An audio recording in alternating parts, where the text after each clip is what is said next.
덤으로 새벽기도 시작하겠습니다. 하나님의 말씀을 듣습니다. 들려지게 하옵소서. 그냥 듣는 것이 아니라 우리 마음판 가운데 새겨지고 우리 영혼을 흔들며 오늘도 살아갈 수 있는 하나님의 양식을 먹고 세상의 방식이 아니라 하나님의 뜻대로 살아갈 수 있는 하나님의 자녀의 삶을 살게 하여 주옵소서. 예수님 이름 받들어 기도합니다. 아멘. 오늘은 계시록 19장 11절에서 21절까지의 말씀입니다. 계시록 19장 11절에서 21절까지의 말씀입니다. 또 내가 하늘이 열린 것을 보니 보라 백마와 그것을 탄 자가 있으니 그 이름은 충신과 진실이라. 그가 공의로 심판하며 싸우더라. 그 눈은 불꽃 같고 그 머리에는 많은 관들이 있고 또 이름 쓴 것 하나가 있으니 자기밖에 아는 자가 없고 또 그가 피 뿌린 옷을 입었는데 그 이름은 하나님의 말씀이라 칭하더라.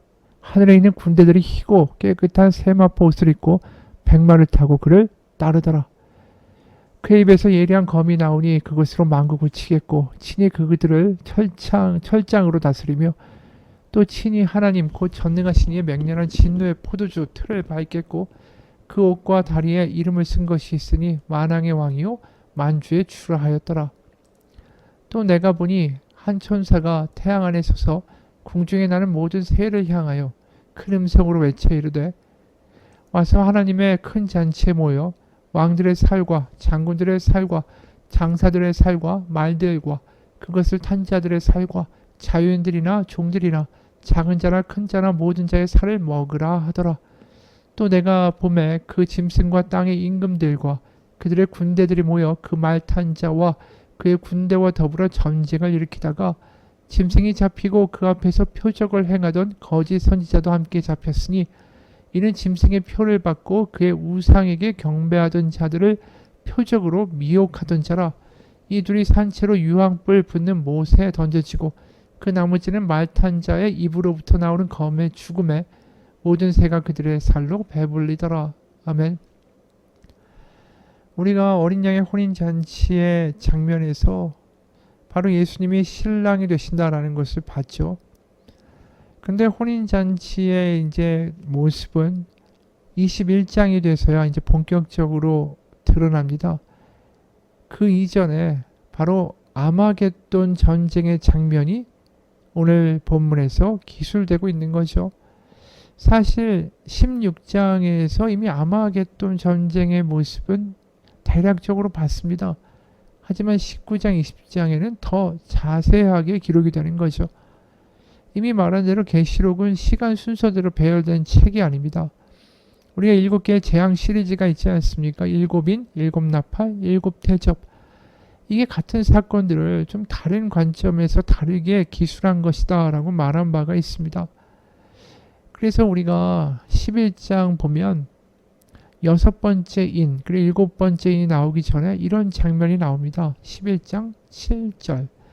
그들의 그 증언을 마칠 때 무적행으로부터 올라오는 짐승이 그들과 더불어 전쟁을 일으켜 그들을 이기고 그들을 죽일 터인즉 바로 짐승이 전쟁을 일으킨다. 이게 아마겟돈 전쟁의 내용이 맞는 거죠. 그러니까 이 7개 인의 재앙 가운데도 나왔고 또 6대접과 7번째 대접, 그러니까 7대접의 그 재앙 가운데도 이런 구절이 나왔습니다. 16장에 13부터 16절. 16장의 13부터 16절입니다. 또 내가 보매 개구리 같은 새 더러운 영이 용의 입과 짐승의 입과 거짓 선지자의 입에서 나오니 그들은 귀신의 영이라 이적을 행하여 온 천하 왕들에게 가서 하나님 곧 전능하신 이의 큰 날에 있을 전쟁을 위하여 그들을 모으더라. 보라 내가 도둑같이 오리니 누구든지 깨어 자기 옷을 지켜 벌거벗고 다니지 아니하며 자기의 부끄러움을 보이지 아니하는 자는 복이 있도다. 새 영이 히브리어로 아마겟돈이라 하는 곳으로 왕들을 모으더라. 바로 그 전쟁 영적 전쟁에서 백마를 타니 예수님이 등장하시죠. 그래서 11절부터 13절 보면 또 내가 하늘을 열린 것을 보니 보라 백마와 그것을 탄 자가 있으니 그 이름은 충신과 진실이라. 그가 공의로 심판하며 싸우더라. 그 눈은 불꽃 같고 그 머리에는 많은 관들이 있고 또 이름 쓴 것 하나가 있으니 자기밖에 아는 자가 없고 또 그가 피 뿌린 옷을 입었는데 그 이름은 하나님의 말씀이라 칭하더라. 바로 그 아마겟돈 영적 전쟁에 나타나는 예수님의 모습은 피 뿌린 옷을 입었습니다. 바로 예수 그리스도의 십자가에서 피를 흘리신 그 모습을 상징하는 거죠. 그리고 그 이름은 하나님의 말씀이라. 요한복음 1장에서 말씀이 육신이 되어 이 땅 가운데 거하셨다. 바로 하나님의 말씀이라는 거예요. 그리고 머리에는 많은 관들을 쓰셨다라고 되어 있습니다. 이 짐승에게는 기껏해야 뭐 7개, 10개 정도밖에 나오지 않지 않습니까? 이 관들이 너무 많은 거죠. 비교도 안 되는 거예요. 그러면 그와 동시에 공의로 심판하며 싸우더라. 하나님의 의를 이루시는 그 승리의 싸움을 싸우신다라는 거죠. 그래서 하나님의 말씀으로 싸워나가시고 공의로 결국은 하나님의 뜻을 세우시고, 그리고 또 여기 어떤 말이 나오냐 하면 이름 쓴 것 하나가 있는데 자기밖에 아는 자가 없고 라고 말씀하십니다. 이건 무슨 이야기냐 하면 그 하나님의 말씀인데 그 이름을 하나님의 말씀이라고 13절에 이야기하면서 또 그 이름을 아는 자가 자기밖에 없다라고 말씀을 하죠. 이게 모순되는 거 아닙니까? 하나님의 말씀이라고 칭하시면서 그 이름은 자기밖에 아는 자가 없다. 사실은 이 하나님의 말씀이 완전히 다 세상 가운데 이루어진 게 아니죠. 예수님이 십자가를 지시고 이 땅 가운데 죽으셨어요. 그런데 지금 세상 가운데 예수님이 십자가를 지시고 부활하셨다. 하나님의 아들이라고 믿고 하나님의 그 에덴 동산부터 시작된 하나님의 창조의 역사를 이 계시록까지 이어가시는 하나님의 그 사랑과 오래 참으심과 인내와 그 열심을 완전히 다 사람들이 알게 되어 있지 않다라는 거죠. 지금도 세상에서는 십자가를 무시하고 조롱합니다. 다시 말해서 하나님의 말씀이 분명히 전해졌지만 사람들은 그것을 다 깨닫지 못합니다. 다시 말해서 완전히 승리가 이루어지고 하나님의 공의로 심판이 끝나고 모든 것이 다 이루어지고 재림과 종말 가운데 새 예루살렘이 완성될 때야 사람들은 하나님의 말씀, 하나님의 참뜻, 하나님의 최종 그 이루고자 하시는 목표를 그때서야 알게 될 거라는 거예요. 그래서 하나님이 그때서야 우리가 거꾸로 볼 때 예수님이 바로 하나님의 마음이구나. 하나님이 천지를 창조하시고 사람을 만드신 다음에 그들이 타락했지만 그들을 버리지 않으셨고 이스라엘이 그렇게 엉망이지만 그들을 끝까지 사랑하셨고 그래서 예수님까지 보내셔서 우리를 어떻게든 돌아오게 하려고 하시는 하나님의 열심이 그 십자가였구나. 그걸 나중에서야 알게 되는 일들이 벌어진다라는 거죠. 나중에서야 알겠죠. 하나님이 참 오래 참으셨구나. 하나님이 버러지 같은 인간들을 두시면서도 심판치 아니하시고 모욕당하시고 죽어주시면서 돌이키게 하려고 얼마나 애쓰셨는지 나중에야 알게 될 거예요. 깨닫지 못한다라는 거죠. 말씀이 선포돼도 들어도 듣지 못하고 보아도 보지 못하기 때문에 그 말씀을 제대로 아는 이가 없다라는 것입니다.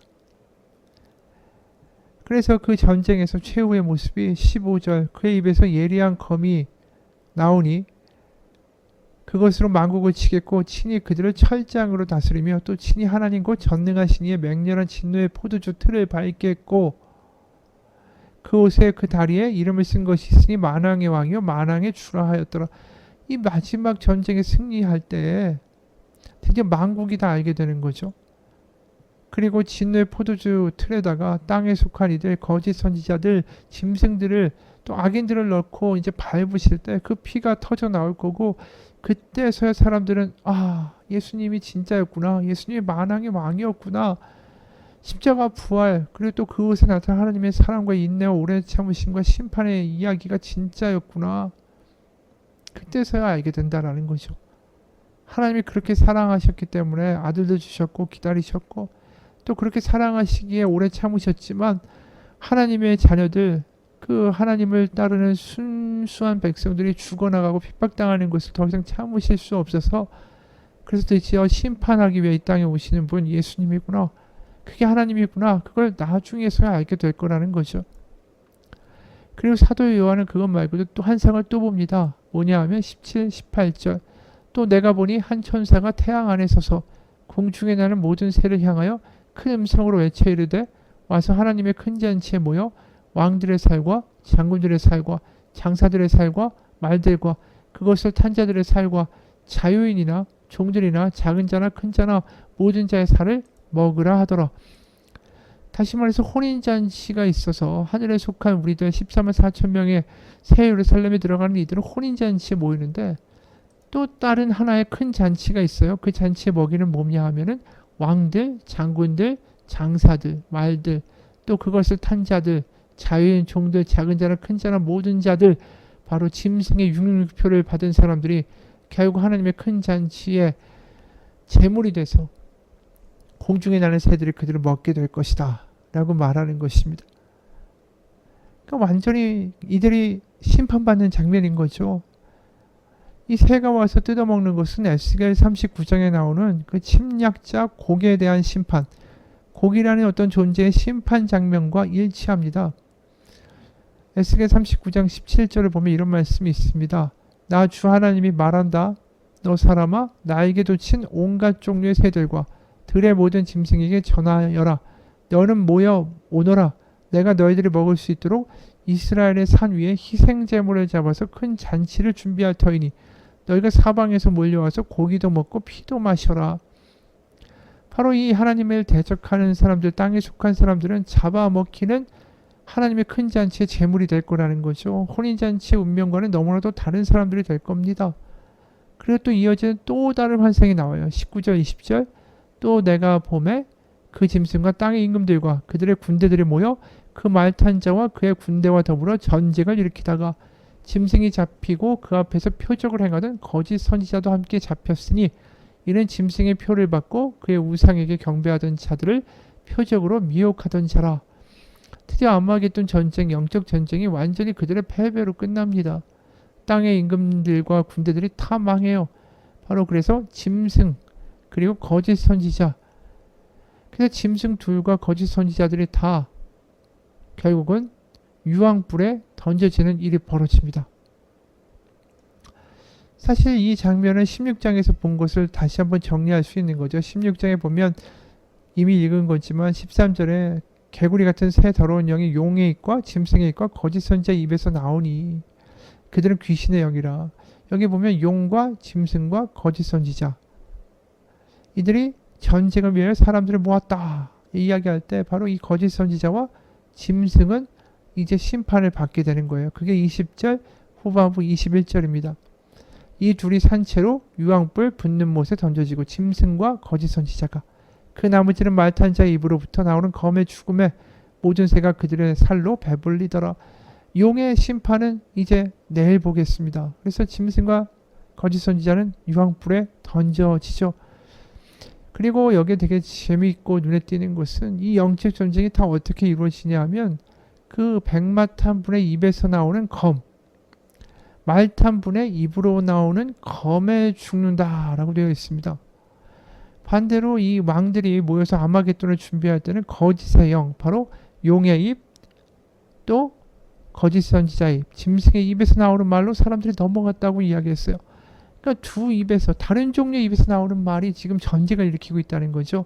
짐승과 용과 거짓 선지자의 입에서 나오는 말과 하나님의 아들 예수 그리스도의 입에서 나오는 말, 이 말이 결국 부딪히는데 결국 예수 그리스도의 말씀, 그분의 입에서 나오는 말씀들이 모든 것들을 다 박살내버린다라는 거예요. 왜요?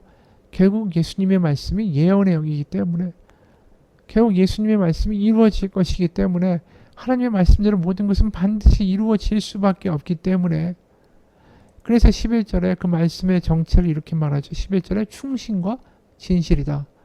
틀림없이 이루어진다는 말이에요. 그 말씀의 정체는. 그래서 충신이라는 단어가 히브리어는 에무나, 또 진실은 에메트라는 히브리어로 번역될 수 있습니다. 그런데 에무나, 에메트 이 두 단어가 동시에 아만이라는 동사에서 파생돼 나온 거예요. 그러니까 어근이 똑같은 거예요. 동사 하나 아만이라는 동사에서 에무나, 에메트가 나온 겁니다. 충신과 진실이라는 이 두 단어가 다 아만이라는 동사에서 파생됐다라는 거예요. 아만이라는 말 우리가 많이 들어본 것 같죠. 왜냐면 아멘, 우리가 아멘 이렇게 아멘이라고 기도할 때 쓰는 이 단어가 바로 아만에서 나온 겁니다. 아만은 지속하다, 지탱하다, 성실하다, 견고하다, 신뢰한다, 믿다라는 뜻을 갖고 있습니다. 다시 말해서 예수님의 말씀은 뭘 보여주냐면 계속해서 하나님의 뜻이 성실하고 견고하고 믿을만하고 절대로 흔들리지 않는다라는 것을 결국 하나님의 말씀이 나중에 입증될 거예요. 그리고 하나님의 말씀은 뭘 보여줍니까? 세상의 이야기가 하고 다른 거. 하나님이 우리가 돌아오기를 기다리신다. 우리가 타락하고 못났다 할지라도 우리를 저주하고 버리시는 게 아니라 우리를 어떻게든 회복시키기 원하신다. 그래서 돌아와라, 회개하라. 그 하나님의 마음을 보여주는 말씀이 예수님의 입에서 나오는 거죠. 예수님은 결국 하나님의 마음을 보여주시는 거고 하나님의 돌이키라는 간절한 음성을 우리가 듣지 못하니까, 보아도 보지 못하고 들어도 듣지 못하니까 그 아들을 이 땅까지 보내셔서 우리의 귀에다 대고 소리 지르시는 모습이 바로 예수 그리스도입니다. 그래서 우리도 마찬가지예요. 우리도 영적 전쟁 안에 있는 거예요. 거짓의 영들이 용과 짐승과 또 거짓 선지자를 통하여 하는 말들이 우리 가운데 들려오고, 하나는 예수님의 입에서 나오는 말씀이 영적 전쟁을 일으키고 있는 거죠. 그러다가 마지막에 최후의 때는 그 거짓말들이 다 무너져 버리는 거예요. 왜요? 드디어 종말의 때는 모든 게 드러날 테니까. 하지만 우리는 아직 지금 그 영적 전쟁 가운데 속해 있는 거죠. 그리고 이스라엘 백성들도 그 영적 전쟁의 한복판에 있었어요. 왜냐하면 그들이 출애굽을 했을 때 그 광야에 있게 됩니다. 광야에서 그들은 애고보의 이야기를 들을 것인가, 하나님의 이야기를 들을 것인가, 거기에 자리에 서 있었다라는 거죠. 애굽의 거짓의 영의 이야기, 애굽에서 먹고 잘 지낼 수 있어, 편할 수 있어, 우리를 섬겨봐, 우리가 너를 보살펴 줄게. 하나님의 이야기, 거기는 가짜다, 거기는 가짜다, 거기로 가지 마라, 돌아보지 말고 나에게 오라, 돌이켜서 가나안으로 가자. 이게 하나님의 말씀이었어요. 그래서 광야가 히브리어로 말하면 미드바르라고 말합니다. 미드바르. 근데 이게 미는 접두사고요. 뭐뭐로부터, 가운데, 이런 뜻이에요. 다바르, 말씀이에요. 그래서 미드바르는 미하고 다바르 합치면 말씀 가운데. 그러니까 말씀 가운데 살아갈 수밖에 없는 것이 광야라는 것이. 왜요? 내일 어디로 가야 물을 먹을 수 있을지, 내일 어디로 가야 가나안으로 갈 수 있을지 아무것도 알 수가 없어요. 하나님의 말씀, 하나님의 인도하심 없이는 죽을 수밖에 없는 게 광야입니다. 세상의 잡음 소리가 사라지고 하나님의 말씀이 크게 들릴 수밖에 없는 것. 그래서 이스라엘 백성을 애굽에서 꺼내셔서 광야로 보내신 거예요. 하나님의 말씀이 들려질 수 있게 하기 위하여. 그래야 이들이 살 수 있기 때문에. 그렇지 않으면 낭떠러지로 갈 수밖에 없기 때문에. 그런데도 이스라엘 백성은 결국 광야를 벗어나서 가나안에 가서 하나님의 이야기가 들려지지 않았던 거죠. 그래서 예수님이 이 땅 가운데 오셨던 거고, 말씀이 들려지라고 육신의 죄 우리 가운데 거하기까지 하신 것입니다. 우리도 마찬가지예요. 우리가 구원받았다라는 건 다른 뜻이 아닙니다. 우리가 하늘에 속했다라는 것도 다른 뜻이 아닙니다. 바로 하나님의 말씀이 들려지는 거, 그분의 마음이 전달되는 거, 그것이 우리에게 구원받았다는 증거입니다. 오늘 우리의 마음은 어떻습니까? 같이 기도하겠습니다. 하나님 말씀이 들려지기 원합니다. 하나님의 말씀이 세상의 이야기보다 훨씬 더 크게 들려지기 원합니다. 그러면 영적 전쟁에서 승리한 자가 될 것입니다. 그러면 가나안에 가게 될 것입니다. 내가 귀머거리라 예수님까지 보내신 하나님의 음성, 그 음성이 우리 가운데 우리 영혼을 흔드는 사자의 울부짖음같이 들려지는 역사가 있게 하여 주옵소서. 예수님 이름 받들어 기도합니다. 아멘.